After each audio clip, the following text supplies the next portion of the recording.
September roundup down here at the allotment.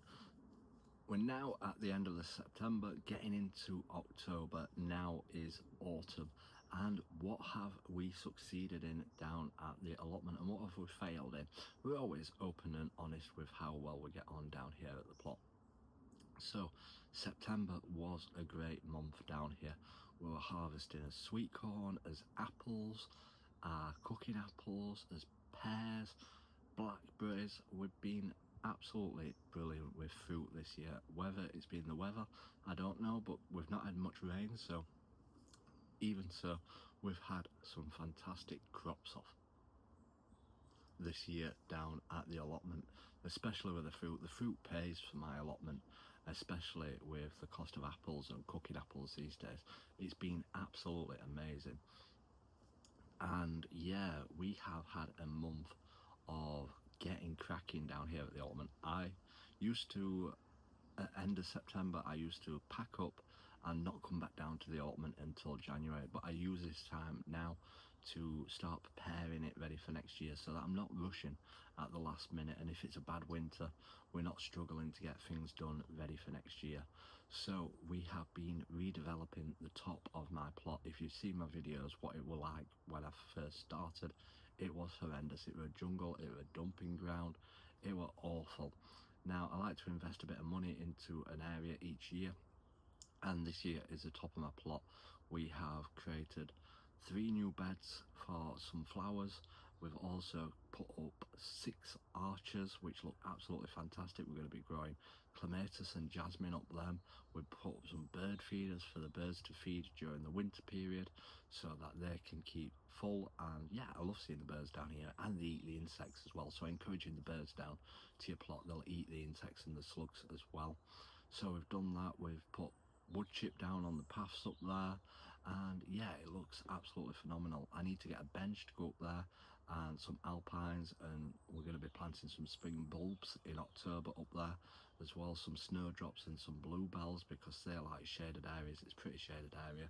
We've also got a burning area now so that I can sit on the bench and keep warm while the fire's burning and just enjoy the peace and quiet down here at the allotment.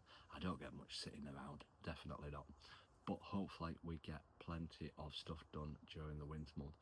So yeah, October has been fantastic. We've also created a new flower bed in front of my shed where we've got some violas in, we've got some spring bulbs in there, we've also got some other flowers. It's absolutely gorgeous, and the fuchsia's still flowering as well. It looks brilliant. So hopefully we get lots of spring bulbs in there in the springtime, and it will look even better then. We've also got Christmas potatoes planted. They are growing absolutely massive. They're coming on so good at the moment. Absolutely amazed with how well they're coming on. We're keeping them watered because they're inside in the polytunnel, because if you've got them growing outside in tubs, bring them inside this month because it is getting colder at night, and the cold will possibly shock the plants and kill the plants. So keep them inside in the polytunnel or the greenhouse if you're up north like me where it's a lot colder. So we've got all that to do. What are we going to be doing in October? October is going to be a busy month for us. We're going to be planting all the spring bulbs, absolutely loads hopefully, so that we've got some nice displays come springtime. And for the bees, I love having spring bulbs for the bees because when they wake up from hibernation, they've got the energy, the food from the nectar of the spring bulbs to keep them going and get them going for the year ahead. We've also got the rest of us fruit to harvest. We've still got loads of apples on, we've got loads of cooking apples left to harvest, we've got all that to do. Then we've got to prune them all. We've got to prune them all back because they're getting too tall. We're only allowed them at a certain height on his plots, so I keep them pretty small and manageable. But yeah, we've got all that to do in October. I've also got a week off work for my birthday, as it's my big 40th this year. So we're going to be taking out all the beds in my plot, digging it all over, rebuilding it all, repainting them all, and that's going to be our major project for October. So make sure you stay tuned for all those videos because that's going to be 1 week's worth of job to do. I'm going to try and do it all in a week and see if we get it completed fingers crossed we do, and hopefully we'll get some decent weather for it. October can be a funny month. It can either be rainy or it can be cold. I don't mind it being cold as long as it's not rainy and we can get these jobs done and completed. And once I've done all that, then I can sit back and relax. No, I've got my polytunnel to clear out, my shed to clear out.